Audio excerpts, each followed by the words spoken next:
हर चीज़ मेरी जो लिखी हुई होती है वो कोई ना कोई लाइफ लेसन रिप्रेजेंट कर रही होती है। मैं एक ऐसी दुनिया का ख्वाब देखता हूँ जहाँ हम सब एक दूसरे की अहमियत को समझते हैं, अपने आप को काबिल और कीमती महसूस करते हैं और एक दूसरे को इंसानियत के खूबसूरत हिस्से के तौर पे देखते हैं। ज़्यादातर हम में से जो लोग हैं वो एक रैट रेस में लगे हुए हैं और हम जो है बस ज़िंदगी में भागे जा रहे हैं बिल्कुल। और हम अपने आप को भुला चुके हैं।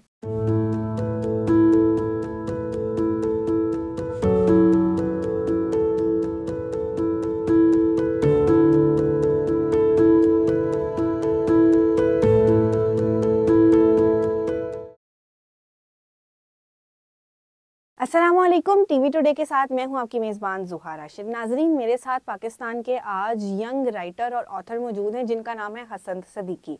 इन्होंने रिसेंटली एक क्रिसमस थीम स्टोरी लिखी जिसको इंग्लैंड में बहुत ज़्यादा सराहा गया और इंग्लैंड के आइकॉनिक लैंडमार्क पर उसे डिस्प्ले किया गया। इन्होंने मुख्तलिफ मैगजीन्स के साथ भी काम किया है, इनको नासा की तरफ से सर्टिफिकेट भी मिला है और वर्ल्ड स्कॉलर्स कप की तरफ से गोल्ड मेडल भी मिला है। आए बढ़ते हैं हसन की तरफ और उनसे जानते हैं उनकी जर्नी। आपकी स्टोरी का थीम क्या था और आपने ऐसा उसमें क्या लिखा कि उन लोगों को इतना पसंद आया? स्टोरी बेसिकली क्रिसमस थीम पे मबनी रहता है कि आपने ऑडियंस को बताया कि स्टोरी जो है वो क्रिसमस के इर्द गिर्द घूमती है और बेसिकली स्टोरी में जो है वो होमलेस लोगों की स्ट्रगल को दिखाया गया है कि जो होमलेस लोग होते हैं वो किस तरीके से ज़िंदगी गुजार रहे होते हैं।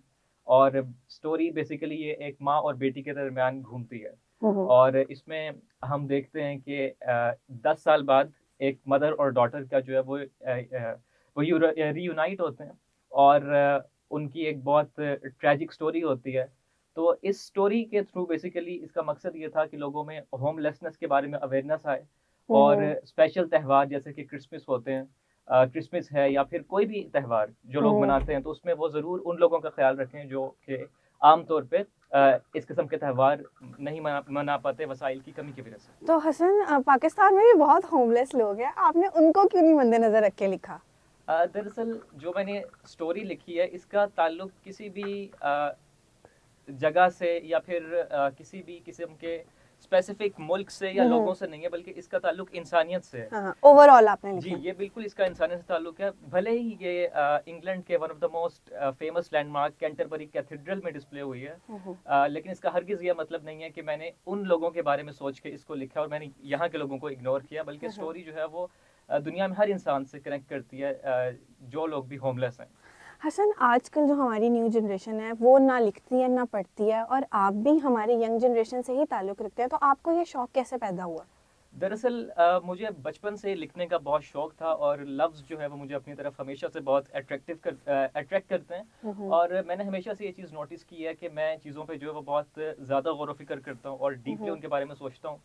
और दूसरी अहम चीज़ ये है कि मुझे लगता है कि राइटिंग जो है वो एक नेचुरल टैलेंट है। आपको जो है वो अल्लाह ताला की तरफ से आपके माइंड में जो है वो ख़्यालात उतर रहे होते हैं और आप बिल्कुल। जो है वो चीज़ों को पेन डाउन कर रहे होते हैं। तो आप ज़्यादा कब लिखते हैं? जब स्ट्रेस में होते हैं, जब रिलैक्सिंग मूड में होते हैं, मतलब किस किस सिचुएशन में?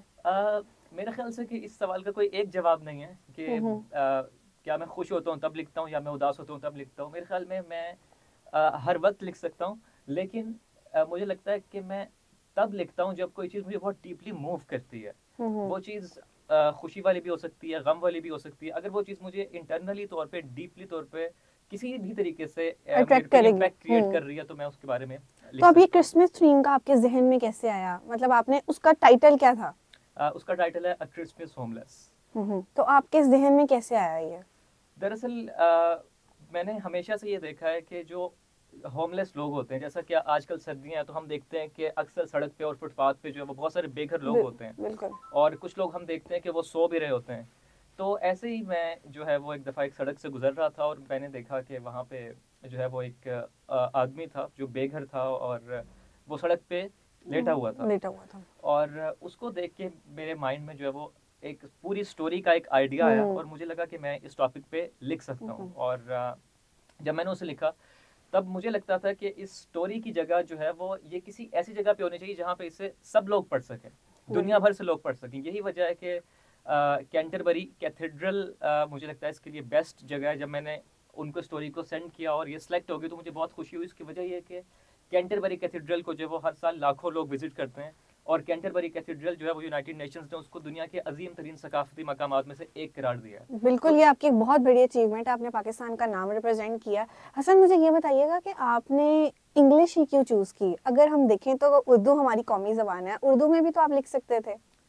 मुझे लगता है कि आप ये बात ठीक है कि उर्दू हमारी कौमी ज़ुबान है, लेकिन मुझे लगता है हम उसी चीज़ के बारे में या उसी ज़ुबान में लिख सकते हैं जिस ज़ुबान में हमारे दरमियान हमारे दिमाग के अंदर आइडियाज़ जनरेट होते हैं। बिल्कुल। तो बचपन से ही मैंने उर्दू भी पढ़ी है, लेकिन मैंने इंग्लिश भी बहुत ज़्यादा पढ़ी है। और मुझे लगता है कि मेरी जो थॉट पैटर्न है वो इंग्लिश में बहुत अच्छा काम करता है, और मेरे माइंड में जब आइडियाज़ उतरते हैं तो वो डायरेक्टली इंग्लिश में ही लाइंस उतर रही होती हैं। यही वजह है कि मैंने स्टार्ट जो है वो इंग्लिश से किया। और अब आप इंग्लिश को ही लेके चल रहे हैं? हाँ, मैं इंग्लिश को ही लेके चल रहा हूँ, लेकिन हो सकता है कि मैं कभी उर्दू की तरफ भी आऊँ। आप जब लिखते हैं तो आप उसमें लोगों को क्या सबक देना चाहते हैं? मतलब आपके मोस्टली लेसन किस चीज़ के ऊपर होते हैं? दरअसल मेरी मोस्टली जो स्टोरीज होती हैं या मेरे आर्टिकल्स होते हैं, हर चीज़ मेरी जो लिखी हुई होती है वो कोई ना कोई लाइफ लेसन रिप्रेजेंट कर रही होती है। कोई एक चीज़ नहीं, बल्कि लाइफ के डिफरेंट एरियाज़ के बारे में जो है वो मैं लिखता हूँ। जैसे उसमें जो है वो रिलेशनशिप्स भी हैं, उसमें जो है वो लाइफ का कॉन्सेप्ट भी है, डेथ का कॉन्सेप्ट भी है, फ्रेंडशिप भी है, हेट भी है। तो डिफरेंट किस्म के टॉपिक्स होते हैं, लेकिन मुझे लगता है कि मेरी तमाम लिखी हुई चीज़ें जो है वो एक तरफ इशारा करती हैं, और वो मुझे लगता है कि वो मेरा विजन है। यानी कि मैं एक ऐसी दुनिया का ख्वाब देखता हूँ जहाँ हम सब एक दूसरे की अहमियत को समझते हैं, अपने आप को काबिल और कीमती महसूस करते हैं, और एक दूसरे को इंसानियत के खूबसूरत हिस्से के तौर पे देखते हैं। मुझे लगता है मेरी हर कहानी इसी डायरेक्शन में मूव करती है कि हम इस दुनिया तक पहुंच सकें। लेकिन आजकल तो ये अगर हम अपने इर्द गिर्द देखें तो ये नहीं है। मतलब आजकल हम अपने आप को कोई अहमियत नहीं देते, हम बस आगे की रेस में लगे हुए हैं। मुझे लगता है कि ज़्यादातर हम में से जो लोग हैं वो एक रैट रेस में लगे हुए हैं, और हम जो है बस ज़िंदगी में भागे जा रहे हैं, और हम अपने आप को भुला चुके हैं, और हम चीज़ों पर तवज्जो नहीं देते। यही वजह है कि मुझे लगता है कि मुझ जैसे लोगों को जो कि इन चीज़ों के बारे में सोचते हैं, ज़्यादा से ज़्यादा इन चीज़ों के बारे में लिखने की ज़रूरत है, ताकि लोगों में अवेयरनेस आए, और हम ठहरें, और हम रुकें, और हम अपने आप पर तवज्जो दें, और हम अपने आप को समझें, और हम इस चीज़ को अंडरस्टैंड करें कि हम सब जुड़े हुए हैं और हम सब एक ही हैं। बिल्कुल। हसन, जब आपको अवार्ड्स मिले, आपको सर्टिफिकेट मिले, और जब आपकी स्टोरी जो है डिस्प्ले हुई है, आपकी क्या फीलिंग्स थी? मुझे लगता है कि तमाम जितनी भी चीज़ें मैंने लाइफ में अचीव की हैं, चाहे वो नासा की तरफ से सर्टिफिकेशन है, वर्ल्ड स्कॉलर्स की तरफ से गोल्ड मेडल है, या मेरी स्टोरीज और आर्टिकल्स का इंटरनेशनल लिटरेचर मैगजीन्स में पब्लिश होना है, हर चीज़ जो है वो मुझे इस चीज़ का एहसास दिलाती है कि आर्ट कितनी खूबसूरत चीज़ है। जब मैं देखता हूँ कि मेरी लिखी हुई कोई चीज़ किसी ने पढ़ी है और उसकी लाइफ पे उसका कोई इम्पैक्ट क्रिएट हुआ है, और वो इंसान मुझे बताता है, तब मुझे एक ऐसी खुशी मिलती है जिसकी शायद कोई कीमत नहीं हो सकती। आप क्रेडिट किसको देना चाहेंगे? मेरे ख्याल से इस चीज़ का क्रेडिट सबसे पहले तो मैं अल्लाह ताला को देना चाहूँगा, क्योंकि मुझे लगता है कि राइटिंग एक इनर और नेचुरल टैलेंट अल्लाह की तरफ से, अल्लाह ताला की तरफ से होता है। और उसके बाद मैं अपने आप को क्रेडिट देना चाहूँगा कि मैंने अल्लाह ताला ने अगर ही मुझे गिफ्ट या टैलेंट दिया तो मैंने उसकी कदर की, और मैं उससे कंट्रीब्यूट कर रहा हूँ पॉजिटिवली, ज़ाया नहीं कर रहा। बिल्कुल। अच्छा, मुझे ये बताएं कि आप, जाहिर है आप राइटर हैं, आपने बाहर का लिटरेचर भी पढ़ा, पाकिस्तान का लिटरेचर भी पढ़ा, तो पाकिस्तानी लिटरेचर और बाहर के लिटरेचर में क्या फ़र्क है? आपको जो मेन फ़र्क क्या लगता है? पाकिस्तानी लिटरेचर में और बाहर के लिटरेचर में जो मुझे फ़र्क नज़र आता है वो ये नज़र आता है कि पाकिस्तानी लिटरेचर मुझे लिमिटेड लगता है। मुझे लगता है कि हम मखसूस टॉपिक्स के गिर्द घूमते हैं, जबकि जो बाहरी दुनिया है वो तकरीबन हर किस्म के टॉपिक को पाकिस्तान में सबसे ज़्यादा जो टॉपिक मुझे लगता है वो मेरे ख्याल से रिलेशनशिप और लव के ऊपर है। हाँ, आई थिंक मतलब ये है। उसकी एक वजह ये है कि हम बॉलीवुड मूवीज से बहुत ज़्यादा इन्फ्लुएंस होते हैं और वही चीज़ हमारे आर्ट में नजर आती है, लेकिन दुनिया इससे बहुत बढ़कर है, और सिर्फ यही थीम्स नहीं है। यही वजह है कि हम देखते हैं कि बाहर के ममालिक में जो है वो हर टॉपिक के ऊपर लिखा जा रहा होता है, जिसमें जो है वो मेंटल हेल्थ है, उसके अलावा स्पिरिचुअलिटी है, और हर चीज़ है। तो मुझे जो बेसिक फ़र्क जो मुझे पर्सनल तौर पर फील होता है वो ये है कि हमारे लिटरेचर में और उनके लिटरेचर में फ़र्क ये है कि वो बहुत वाइडली चीज़ों को एक्सप्लोर करते हैं और उनको जो है वो दुनिया के सामने लेके आते हैं, जबकि हम लिमिटेड चीज़ों तक ही महदूद हैं और हम एक्सप्लोर नहीं कर रहे। बिल्कुल, एक्सप्लोर तो हम नहीं करते हैं, हम बस देखते हैं और लिखना शुरू कर देते हैं। अच्छा हसन, मुझे ये बताएं कि आगे क्या लिखना चाह रहे हैं, और आगे अब आपकी नेक्स्ट क्या अचीवमेंट होगी? मेरा जो अगला प्रोजेक्ट है वो बेसिकली वुमेन एम्पावरमेंट पे फोकस्ड है, और वो है मेंस्ट्रुअल हेल्थ के बारे में। एक बुक है जिस पे मैं फ़िलहाल काम कर रहा हूँ, क्योंकि मुझे लगता है कि पाकिस्तान में जो है वो ख़वातीन की जो सेहत से मुताल्लिक ख़वातीन के मसाइल हैं, उन पर बहुत कम बात होती है। यही वजह है कि मैंने तकरीबन 2 साल पहले एक non profit digital magazine initiate किया जिसका नाम है द फीमेल टाइम्स। उसका मकसद ये है कि ख़वातीन के जो इश्यूज़ हैं डेली लाइफ में जो उनको अफेक्ट करते हैं उनको दुनिया के सामने लाया जाए और लोगों में अवेयरनेस दी जाए।